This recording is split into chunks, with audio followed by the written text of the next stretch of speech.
Dun, dun, dun, dun, dun, dun, dun, dun. Football's back, baby, and it's Giants-Cowboys at MetLife Stadium to kick off their season. So let's break down this divisional matchup from the Dallas side of things, of course, with manager and editor-in-chief of Blogging the Boys, and he's also the host of the Ochoa and SB Nation NFL show. He is RJ Ochoa, and he is back for another edition, well, this first-year edition of Know Your Enemy. RJ, man, thanks for coming back on, man. How things going down there in hot Dallas? It's great to see you, Brandon. It's definitely very hot. People are very anxious for the fall weather to start to kick in. High school football has been going for a couple of weeks now. You mentioned Dallas, the Fort Worth area, saw Coach Prime's debut with Colorado last week. So it's nice to get the Cowboys in action and have everybody rocking and rolling. So you guys already got some of your football fix with, I mean, down in Dallas, you guys, in Texas, you guys started everything, absolutely everything early. School, they've been going to school since April. But let's get right up into this, man, like this matchup. It seems like the NFL schedulers, they have some sort of like thing, some sort of fetish with scheduling with Dallas and New York, the Giants, on opening night. So the Cowboys pass rush obviously is something that Giants fans are kind of fearing heading into this game. Let's break down this matchup. Cowboys pass rush versus the Giants offensive line. We know what we saw in last year's two games. So I'm going to ask you, is the Cowboys pass rush more dangerous this season, and can you see your boys getting after it again?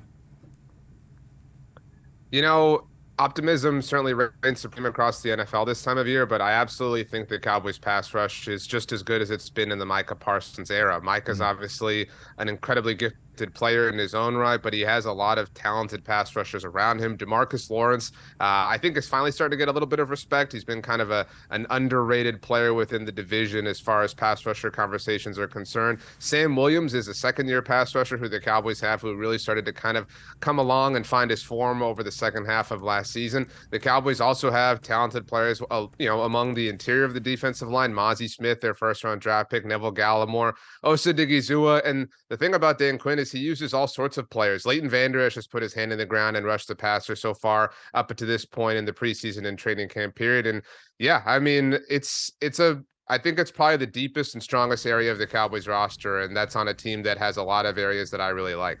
Yeah, 54 sacks last season, I believe. And like you say, if they're even more dangerous than last year, then Daniel Jones could be off his mark and he could be running for his life. Speaking of Daniel Jones, he got that bag over he got the extension over the offseason. But Joe Schoen did a great job, I believe, in adding some playmakers. And last season, Micah Parsons said that the Cowboys defense only game plan for Saquon. Giants have some playmakers in the mix in this passing game. So what are your thoughts on Dallas's secondary versus the new look Giants pass game? Yeah, I don't think it's a secret that for a little while now, things have been not so difficult for the Cowboys when it comes to matchups against the Giants. But I think that has really changed. This is no longer a two-game series that you can overlook if you're a Cowboys fan, because the Giants are kind of starting to turn that corner. And, look, Darren Waller is obviously kind of the name that's headlining things. Jalen Hyatt, I can't believe how far he fell in the draft. It feels like that's going to be something that annoys the Cowboys and Eagles and Commanders for the foreseeable future.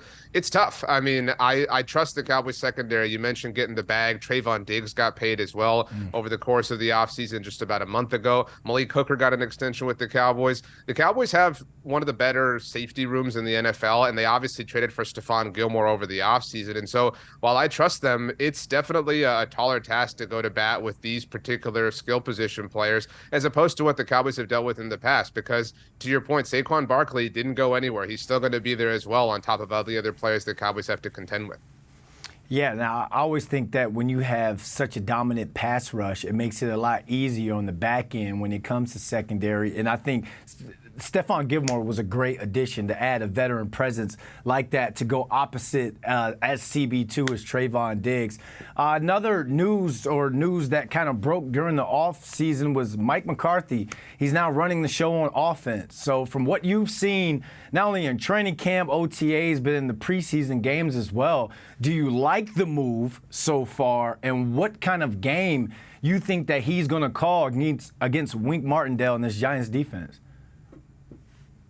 Yeah, I think Mike McCarthy really was very patient with allowing Kellen Moore to serve as the play caller for the Cowboys for the last 3 years. And I think that, we're going to see a lot of the same sort of things. The Cowboys, didn't change a lot of offensive personnel. They did trade for Brandon Cooks, obviously, and obviously are now without Zeke Elliott for the first time in 8 years. But I really think that Mike McCarthy is going to be a bit of a revelation.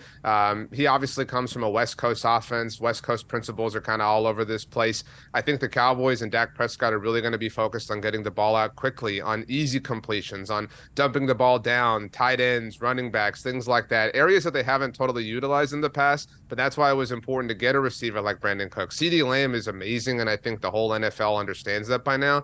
But the Cowboys didn't really have any wide receiver who could challenge opposite of him. And so it's all about easy, high percentage throws for Dak Prescott, and I think that he's going to be successful at commanding that over the course of the season.